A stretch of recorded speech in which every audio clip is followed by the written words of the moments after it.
Perhaps you've heard someone say that Bitcoin is digital gold and that as the inflation rate goes up, the price of Bitcoin goes up to preserve your purchasing power.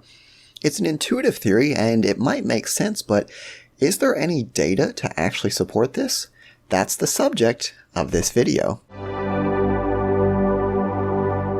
Hey everyone, and welcome back. This is the Part-Time Economist, and in today's video we're going to be using Google Sheets and the correlation coefficient to analyze two important theories within cryptocurrency. The first, Bitcoin as a form of digital gold that increases in price with inflation, and the second, this notion that as Bitcoin goes up, the price of altcoins go up as well. But we're not going to be just speculating on this. Rather, I want to use this as a teaching tool to show you the importance of the correlation coefficient and how to implement this in Google Sheets. So first off, what is the correlation coefficient? The correlation coefficient is a statistical term that describes the relationship between two variables. So why is this important?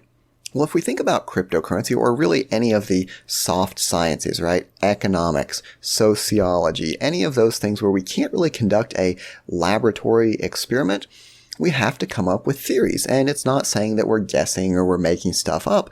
We use the available information to come up with a theory and a hypothesis. But at the end of the day, it's just our theory and a hypothesis. What we really want to do is we want to be able to support that theory using data. I'll give you a great example of this. Let's suppose we've got Bitcoin. One person could very understandably say, you know what, Bitcoin is digital gold. There is only 21 million Bitcoin. So as inflation goes up, the money supply goes up. There's more dollars in circulation. There's only 21 million Bitcoin. The price of Bitcoin has to go up, right? Because there's a fixed supply and an increasing amount of dollars. Intuitively, that would make sense. But someone else could just as easily say, well, when inflation goes up, the price of Bitcoin goes down because people are selling this funny internet money. They're selling out of it just to get the money they need to buy food and gas. So as the price of real items goes up, Bitcoin crashes because people sell out and they need that money to basically buy the things they need to survive, right? Both of those are logical, right? We might agree with one or we might agree with the other, but it's understandable that a reasonable person could say, yeah, I could see either one of those being true. So how do we actually decide? How do we use data to help refine our hypotheses? Well, what we can do is we can, number one, start by gathering data. So what we're going to do first is we're going to look at Bitcoin versus CPI. And for those of you who do not know, in the United States, our government reports something that is known as CPI. And this is the Consumer Price Index. And basically what it is the government created this basket of goods that it thinks the average consumer needs, right? And let's just suppose, I don't know the exact composition, but let's suppose there's soap. Let's suppose there's some food in there. Maybe there's some gas. Maybe there's a toothbrush, whatever the case may be. It's this basket of goods that the normal consumer needs. And the government tracks the price of buying that same basket of goods over time. So in 2001, let's say it cost $5. In 2002, it cost $7. It tracks the price, and then what economists do is they use that price to basically derive the inflation rate. Now, the basket does change, there's updates, there's a little bit more that goes into it than that, but for our purposes, it's accurate enough. So CPI is how we measure inflation, and what we want to do is we want to see, as inflation goes up, does the price of Bitcoin go up? And in order to do that, our first step is gathering some data. So we need data on inflation. We need data on Bitcoin. Where do we get those data sources? Well, St. Louis Federal Reserve, also known as Fed, they do an amazing job tracking macroeconomic data. So any kind of data that you want, you can usually get here for macroeconomic research. And we're looking at the Consumer Price Index. And what you'll notice is that this is reported monthly. So we need to find a monthly data source for Bitcoin. And what we found here is that on Yahoo Finance, we have the option of selecting daily, weekly, or monthly.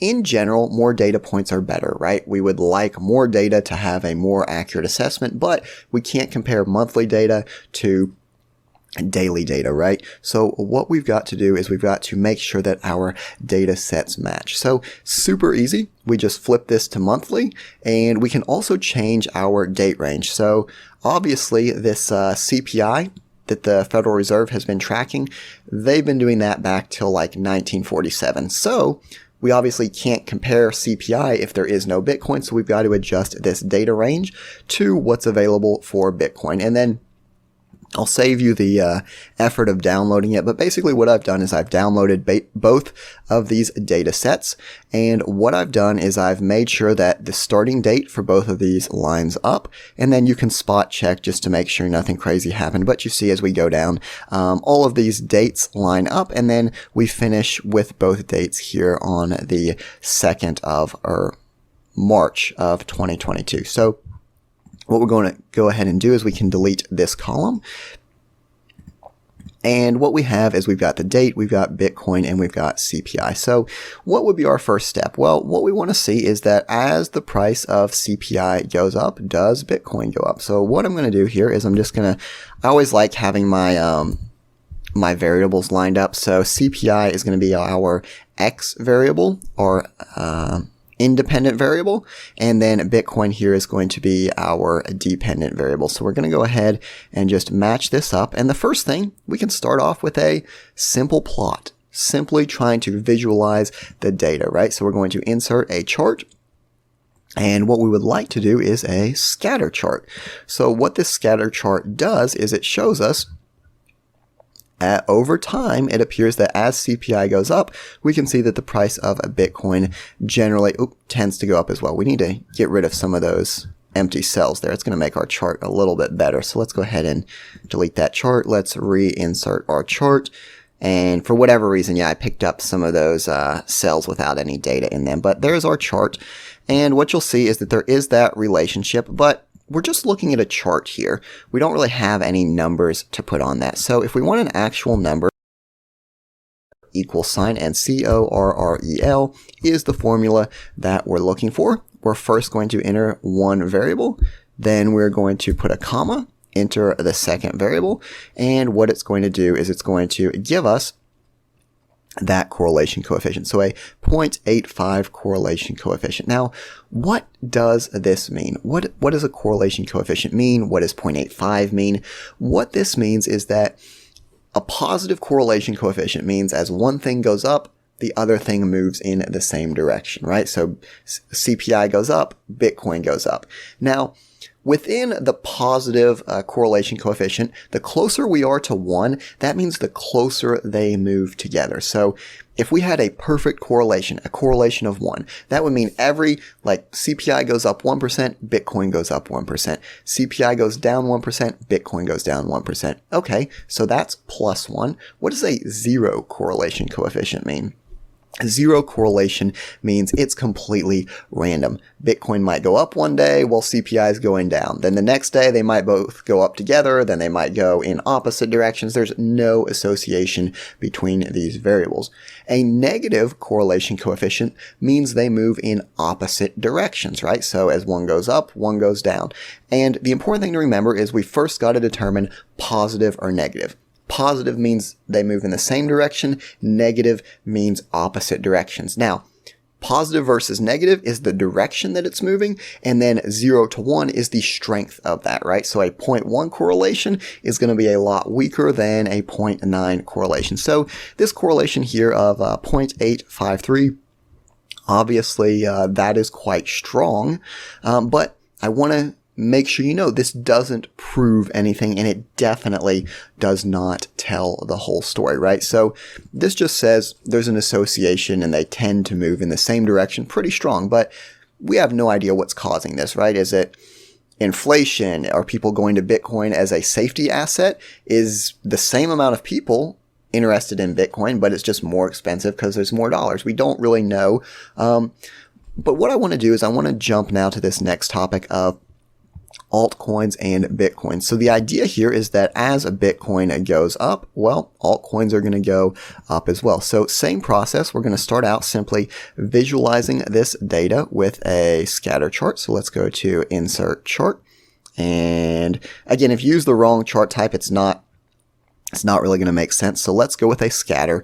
And what we see is that there does appear to be, a quite linear almost relationship. We've definitely got this little cluster that doesn't fit on that line, but overall it looks to be a pretty solid relationship. Again, we want to actually put some numbers on that. So CORREL.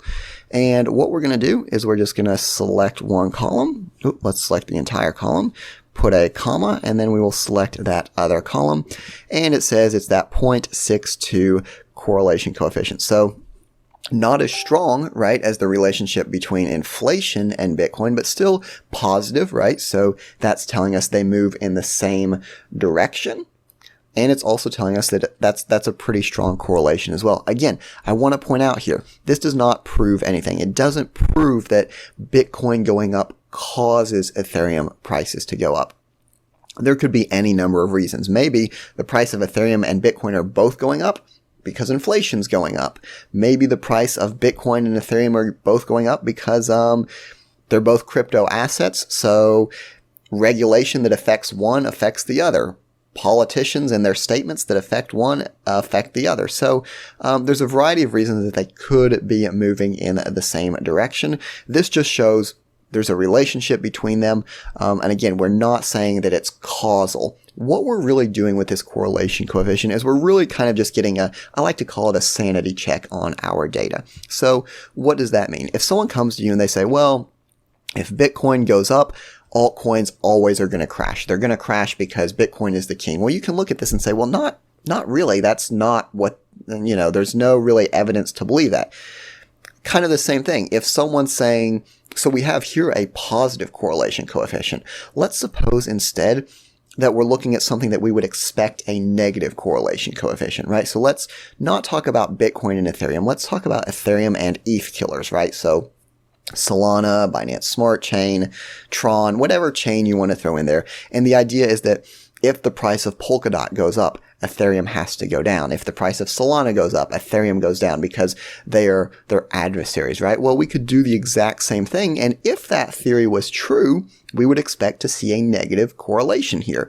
But if we do that test and we see that there's a positive correlation, it really kind of casts doubt on this notion that if the price of one goes up, the price of the other goes down. Again, there's a ton of other factors that could go into this. So maybe the crypto market as a whole is up. Maybe there's favorable legislation. Maybe inflation's going on.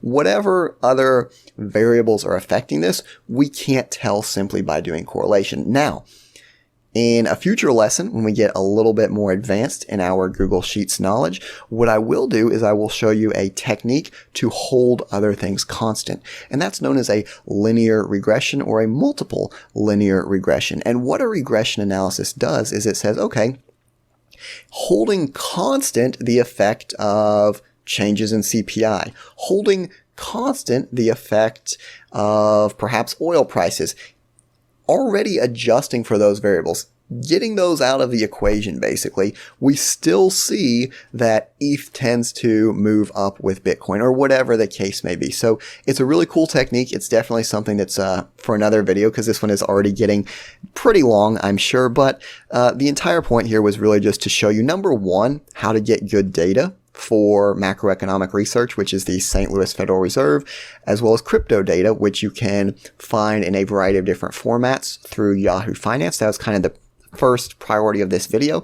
And then the second was to really just examine some of the crypto hypotheses that are out there, right? Does Bitcoin go up when CPI goes up? Well, just based off our very rudimentary analysis, right? Not by any stretch a PhD dissertation, but just a quick look at it, it appears that that could be true. And then also this notion that as Bitcoin goes up, Ethereum tends to go up as well, right? So again, just a very quick overview, really showing you how to find data as well as how to implement that correlation coefficient and interpret what that correlation coefficient actually means. So once again, I'd like to thank you for watching the video. I hope you found it useful, and I will see you next time.